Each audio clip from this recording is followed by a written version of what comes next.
बिस्मिल्लाहिर्रहमानिर्रहीम। Welcome to Cantup publisher video session. और इस लेसन को पढ़ने के लिए आपके पास आपकी कैम्ब्रिज स्कॉलर सीरीज़ की आपकी टेक्स्ट बुक और आपकी वर्कबुक होनी चाहिए। आपकी वर्कबुक इस लेसन को प्रैक्टिस करने में आपकी मदद देगी। और हमारा रिसोर्स पैक हमारे प्रिंसिपल, टीचर्स और पेरेंट्स की गाइडेंस के लिए है, जो कि आपको हमारी कैंटअप की वेबसाइट से इजीली मिल जाएगा। So our lesson 10 is major crops of Pakistan. हम अपने इस लेसन में पढ़ेंगे कि पाकिस्तान की अहम फसलें कौन सी हैं, काश्तकारी से क्या मुराद है, इन चीज़ों को हम अपने इस लेसन में देखेंगे। तो आए देखते हैं आज का पहला एसएलओ है क्या है हमारा। Our first SLO is define agriculture. हम अपने आज के इस एसएलओ में सीखेंगे एग्रीकल्चर या ज़राअत से क्या मुराद है, ज़राअत क्या चीज़ है या एग्रीकल्चर क्या चीज़ है, आज हम अपने इस एसएलओ में अचीव करेंगे। हम अपने इस एसएलओ को हमारे रीडिंग के स्किल के थ्रू अचीव करेंगे। इसके लिए आप अपनी टेक्स्ट बुक अपने सामने रखें। एग्रीकल्चर, सबसे पहले हम देखते हैं कि एग्रीकल्चर क्या है। The cultivation of the soil for growing crops and rearing animal is called agriculture. ये देखें, इसमें दो चीज़ें आ गई। The first one is the cultivation of soil for growing crops. ज़मीन की काश्तकारी किस लिए, फसलें उगाने के लिए, या मिट्टी को काश्त करना, मिट्टी की काश्तकारी करना फसलें उगाने के लिए। और एनिमल रेयरिंग, जानवर पालना, क्या कहलाता है, ज़राअत कहलाता है। ज़राअत से क्या मुराद है, मिट्टी को या ज़मीन को काश्त करना फसलें उगाने के लिए, और जानवर पालना क्या कहलाता है, एग्रीकल्चर कहलाता है या ज़राअत कहलाता है। Pakistan is mainly an agriculture country. और पाकिस्तान क्या है, पाकिस्तान मेजरली या खसूसन पाकिस्तान एक ज़रई मुल्क है। ज़रई मुल्क किस तरह से, about 25% of the total land of Pakistan is under cultivation. क्योंकि पाकिस्तान का 25% लैंड जो है उस पर क्या होता है, काश्तकारी की जाती है, फसलें उगाई जाती हैं। अगर पाकिस्तान देखें, ये आपके पास पाकिस्तान है, ये पाकिस्तान का लैंड है आपके पास। इस लैंड का 25% यानी ये हिस्सा तकरीबन किस चीज़ के लिए इस्तेमाल होता है, काश्तकारी के लिए, फसलें उगाने के लिए, जानवर पालने के लिए। यहाँ पे जानवर भी पाले जाते हैं और फसलें भी उगाई जाती हैं। बाकी लैंड में आप देखें, कहीं पे माउंटेन्स होंगी, कहीं पे रिवर्स होंगे, कहीं पे और भी इस तरह की कोई ऐसी भी ज़मीन होगी जहाँ पे कोई काश्त नहीं हो सकती, वो मिट्टी इस तरह की ज़रखेज़ नहीं है। तो ये बाकी का लैंड तो पाकिस्तान का मुख्तलिफ़ चीज़ों में आ जाता है, लेकिन पाकिस्तान का मेजरली 25% लैंड, जो कि बहुत ज़्यादा है, वो किस लिए इस्तेमाल किया जाता है, काश्तकारी के लिए किया जाता है। अब इसके बाद देखें आप, एग्रीकल्चर या ज़राअत किस तरह से की जाती है। Agriculture needs a fertile soil and water to grow crops.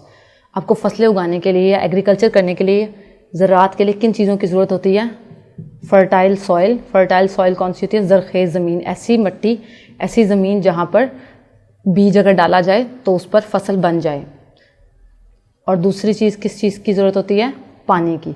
पानी और ज़रखेज़ ज़मीन के बगैर आप कभी भी ज़राअत नहीं कर सकते, आप कभी भी किसी जगह पर कोई भी फसल नहीं उगा सके। तो ज़राअत के लिए क्या ज़रूरी है कि आपकी ज़मीन ज़रखेज़ होनी चाहिए, वो इतनी अच्छी मिट्टी होनी चाहिए कि वहाँ पर आप फसल उगा सकें, और साथ साथ वहाँ पे पानी भी आराम से दस्तयाब हो। ये नहीं कि आपकी मिट्टी अच्छी है लेकिन आपके पास वहाँ पानी देने के लिए नहीं, तो आप तब भी फसल को नहीं उगा सकते।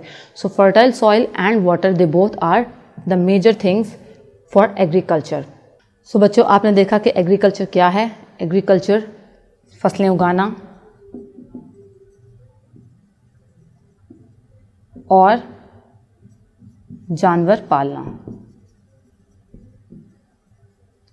जितना भी आप घर में अनाज इस्तेमाल करते हैं, आप मुख्तलिफ़ सब्ज़ियाँ इस्तेमाल करते हैं, मुख्तलिफ़ दालें इस्तेमाल करते हैं, चावल, गंदम, रोटी जो आप खाते हैं, ये सारी चीज़ें कहाँ से आती हैं, ये फसलें उगाई जाती हैं।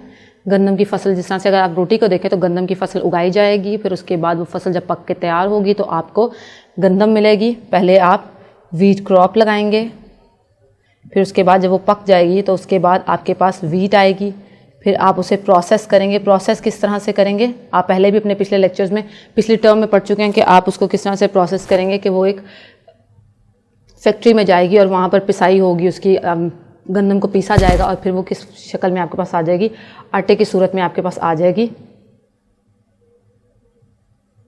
और उसके बाद आप उससे क्या बनाएंगे, रोटी बनाएंगे।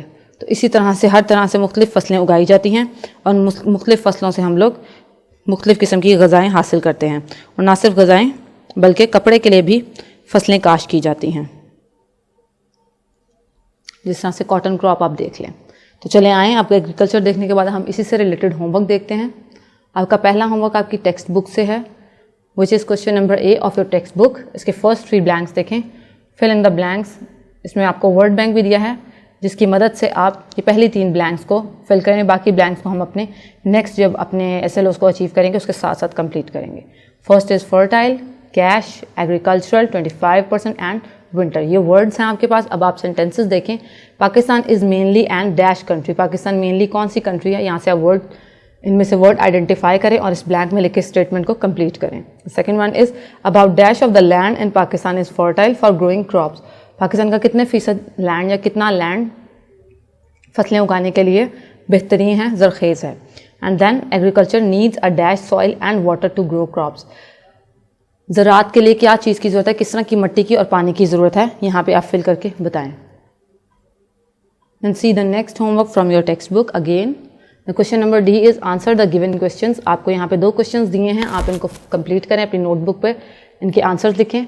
First is what is meant by agriculture. Agriculture या ज़राअत से क्या मुराद है, ये आपने बताना है। Then second question is which factors are necessary for good agriculture. और अच्छी ज़राअत करने के लिए क्या फैक्टर्स हैं। मैंने आपको 2 फैक्टर्स यहाँ पे बताए, तो आपने वो दोनों फैक्टर्स यहाँ पे बताने हैं कि वो क्या फैक्टर्स हैं जिससे आप अच्छी काश्तकारी कर सकते हैं। So this is the end of our lecture. Thank you so much. See you in the next lecture, inshallah. Allah Hafiz.